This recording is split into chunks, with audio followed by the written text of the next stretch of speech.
जय श्री कृष्ण। राधे राधे। आइए जानते हैं अयोध्या राम मंदिर की कहानी या इतिहास 1528 से 2024 तक की। यह कहानी इतिहास के पन्नों में दर्ज है। राम जन्मभूमि से जुड़े किस्से। अयोध्या नगरी कितनी पुरानी है, क्या आपको इसका अंदाजा है? भारतीय वेदों और शास्त्रों में भी अयोध्या का जिक्र मिलता है। अथर्ववेद में भी इस नगरी का साक्ष्य मिलता है।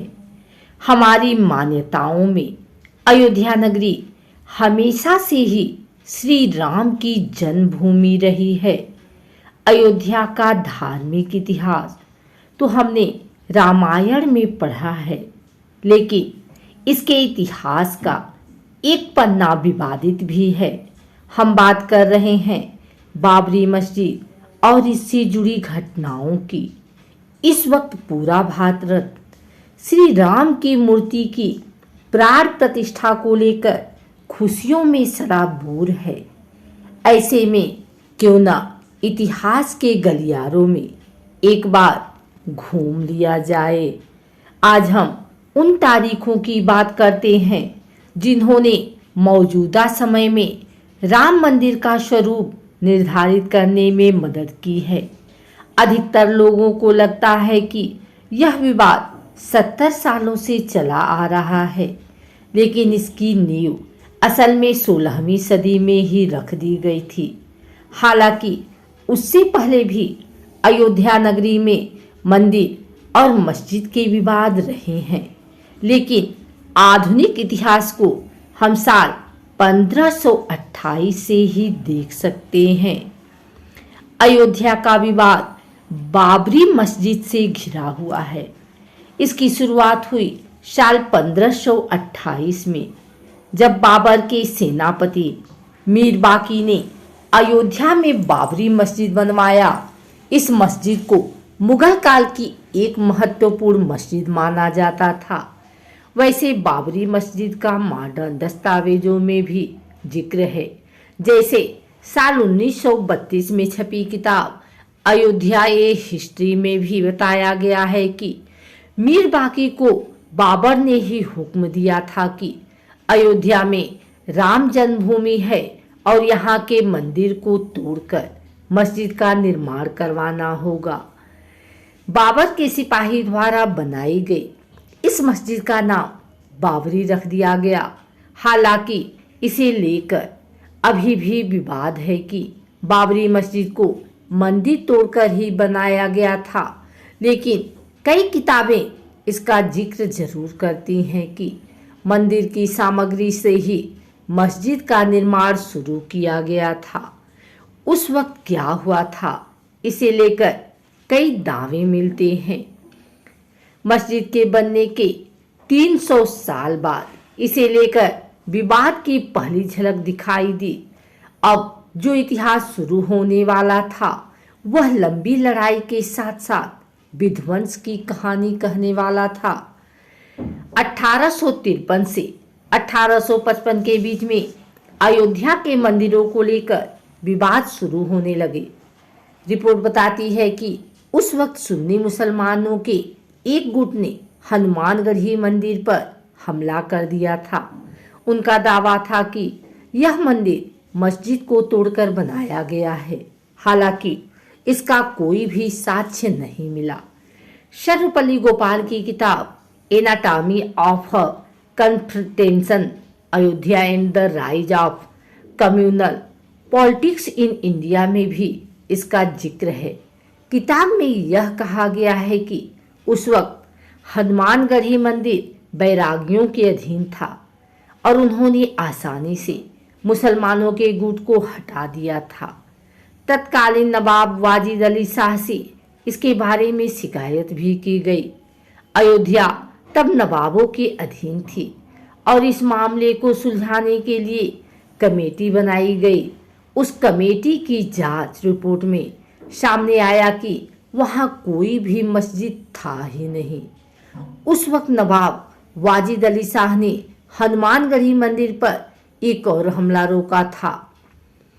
एक रिपोर्ट कहती है कि साल 1858 में निहंग सिखों के एक दल ने बाबरी मस्जिद के अंदर घुसकर हवन पूजन किया था। उस वक्त इस घटना के खिलाफ पहली बार FIR की गई थी और लिखित में यह विवाद सामने आया था। उसमें लिखा गया था कि अयोध्या में मस्जिद की दीवारों पर राम का नाम लिख दिया गया है और उसके बगल में एक चबूतरा बना है। साल 1859 में अंग्रेजी सरकार ने इसके बीच एक दीवार खड़ी कर दी, जिससे हिंदू पक्ष और मुस्लिम पक्ष शांति से अलग अलग स्थान पर पूजा और इबादत कर सकें। यही से पहली बार राम चबूतरा शब्द प्रचलन में आया था। बताती हैं कि यह पहली बार था जब राम मंदिर विवाद कोर्ट पहुंचा था। यहाँ महंत रघुवीर दास ने राम चबूतरे पर मंदिर बनवाने की याचिका दायर की थी। फैजाबाद मजिस्ट्रेट ने यह याचिका खारिज कर दी। तब फैजाबाद कोर्ट में रघुवीर दास की याचिका की गई थी। उस वक्त केस की सुनवाई कर रहे जज पंडित हरिकिशन ने इस याचिका को रद्द कर दिया था।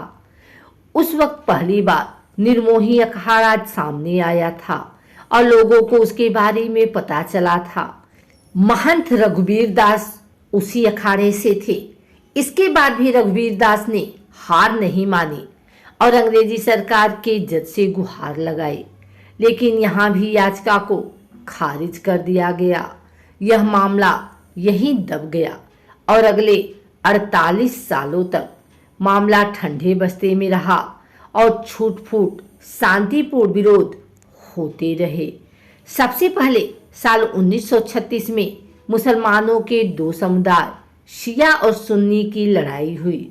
दोनों ही बाबरी मस्जिद पर अपना हक जता रहे थे। इसके बाद दोनों समुदायों के वक्फ बोर्ड तक पहुंची और दोनों की लड़ाई 10 साल तक खिंच गई। इस लड़ाई में जज द्वारा जो फैसला आया उसमें सिया समुदाय के दावों को खारिज कर दिया गया।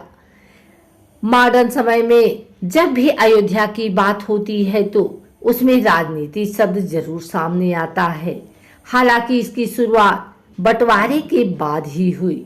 पाकिस्तान का वजूद बना और अयोध्या में अब हिंदू महासभा का हस्तक्षेप सामने आया।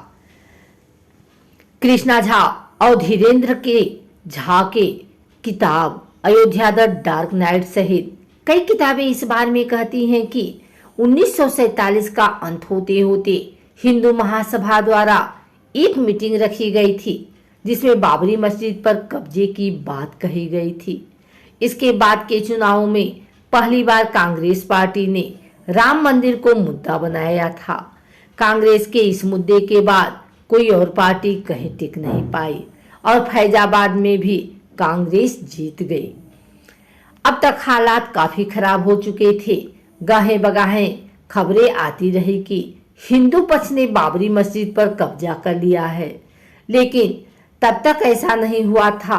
वहां के हालात को सुधारने के लिए कानूनी मदद ली गई, लेकिन साल 1949 की एक रात वहां राम मूर्ति मिलने का दावा किया गया था।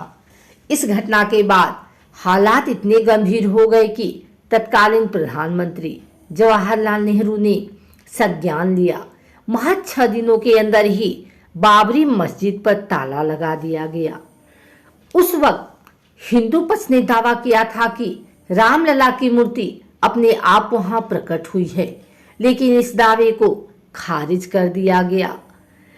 2 अलग अलग केस फैजाबाद कोर्ट में दाखिल किए गए और हिंदू पक्ष ने रामलला की पूजा की आज्ञा मांगी। हालांकि कोर्ट ने इजाजत तो दे दी, लेकिन अंदरूनी गेट को बंद ही रखा गया। साल 1959 में निर्मोही अखाड़े ने एक तीसरा लॉ सूट फाइल किया, जिसमें उन्होंने बाबरी मस्जिद की जमीन पर अधिकार मांगा। ऐसे ही साल 1961 में मुस्लिम पक्ष ने एक केस फाइल किया, जिसमें यूपी सुन्नी वक्फ बोर्ड ने कहा कि उन्हें बाबरी मस्जिद ढांचे पर हक चाहिए और राम की मूर्तियों को यहाँ से हटा दिया जाना चाहिए। इस समय अयोध्या ने अपना सबसे बड़ा राजनीतिक दौर देखा। यह वह वक्त था जब राम मंदिर आंदोलन की शुरुआत हुई थी। इसी समय बीजेपी के वरिष्ठ नेता लाल कृष्ण आडवाणी को इस आंदोलन का नेतृत्व करने के लिए चुना गया था। साल 1986 में राजीव गांधी सरकार के आदेश पर बाबरी मस्जिद के अंदर का गेट खोला गया। दरअसल उस वक्त लॉयर यूसी पांडे ने फैजाबाद सेशन कोर्ट में याचिका दायर की थी कि फैजाबाद सिटी एडमिनिस्ट्रेशन ने इसका गेट बंद करने का फैसला सुनाया था, इसलिए इसे खोला जाना चाहिए। तब हिंदू पक्ष को यहाँ पूजा और दर्शन की अनुमति भी दे दी गई और बाबरी मस्जिद एक्शन कमेटी ने इसके खिलाफ प्रोटेस्ट भी किया। उस समय तत्कालीन प्रधानमंत्री राजीव गांधी ने विश्व हिंदू परिषद को विवादित जगह पर शिलान्यास करने की अनुमति दे दी थी। इसके बाद पहली बार रामलला का नाम इलाहाबाद हाई कोर्ट पहुंचा था, जिसमें निर्मोही अखाड़ा 1959 और सुन्नी वक्फ बोर्ड 1961 ने रामलला जन्मभूमि पर अपना दावा पेश किया। साल 1990 में लाल कृष्ण आडवाणी ने गुजरात के सोमनाथ मंदिर से लेकर अयोध्या तक रथ यात्रा की शुरुआत की। यह बहुत ही विवादित दौर था। अब तक अयोध्या की जमीन को हर पक्ष अपने लिए मांग रहा था, लेकिन इलाहाबाद हाई कोर्ट ने इस जमीन को 3 हिस्सों में बांट दिया। इसके तहत 1/3 हिस्सा निर्मोही अखाड़ा को, 1/3 हिस्सा सुन्नी वक्फ बोर्ड को और 1/3 हिस्सा रामलला विराजमान को दिया गया। इस फैसले ने पूरे देश में विवादों को जन्म दिया। इसके खिलाफ एक बार फिर से याचिका दायर हुई और साल 2011 में सुप्रीम कोर्ट ने इलाहाबाद हाई कोर्ट की रूलिंग को रोक दिया। सुप्रीम कोर्ट ने इस हियरिंग को लेकर कहा कि इलाहाबाद हाई कोर्ट को जजमेंट अजीब है, क्योंकि तीनों में से किसी भी पार्टी ने इसके लिए गुहार नहीं लगाई थी। साल 2017 आते आते चीफ जस्टिस खेहर ने तीनों पार्टियों को आउट ऑफ कोर्ट सेटलमेंट के बारे में कहा। इस पर एक बार फिर से बहस शुरू हुई। साल 2018 में सुप्रीम कोर्ट ने अपना फैसला दिया, हालांकि उसे जगजाहिर नहीं किया गया। उस वक्त सुप्रीम कोर्ट ने बड़ी बेंच के तहत उनके फैसले की जांच करने को मना कर दिया था। चीफ जस्टिस गोगोई ने साल 2019 में 5 जजों की बेंच बनाई और पुराने 2018 वाले फैसले को खारिज कर दिया। 8 मार्च 2019 को 2 दिन की सुनवाई के बाद जमीनी विवाद को आपसी सहमत से सुलझाने की बात एक बार फिर से कही गई। नवंबर 2019 आते आते सुप्रीम कोर्ट ने हिंदू पक्ष के हित में फैसला सुनाया और राम मंदिर को एक ट्रस्ट के जरिए बनवाने का आदेश दिया। इसके साथ सुन्नी वक्फ बोर्ड को 5 एकड़ जमीन दी गई, जहां अयोध्या में मस्जिद बनवाया जाना था। दिसंबर तक इस मुद्दे पर कई पिटीशन फाइल की गई और सुप्रीम कोर्ट ने इस मुद्दे को खारिज कर दिया। फरवरी 2020 को श्री राम जन्मभूमि तीर्थ क्षेत्र ट्रस्ट की स्थापना हुई। लोकसभा में प्रधानमंत्री नरेंद्र मोदी ने इसकी घोषणा की। सुन्नी वक्फ बोर्ड ने 5 एकड़ जमीन को स्वीकार किया और अगस्त 2020 में प्रधानमंत्री नरेंद्र मोदी ने राम मंदिर का शिलान्यास किया। अब 22 जनवरी 2024 को प्रधानमंत्री नरेंद्र मोदी द्वारा ही रामलला की मूर्ति का प्राण प्रतिष्ठा किया जाना है। अगर आपको हमारी वीडियो अच्छी लगी हो तो इसे लाइक करें, कमेंट करें, शेयर करें। हमारे चैनल को सब्सक्राइब करके बेल नोटिफिकेशन ऑल पर सेट कर लें, ताकि आगे आने वाली वीडियो सबसे पहले आप तक पहुंच सके। धन्यवाद।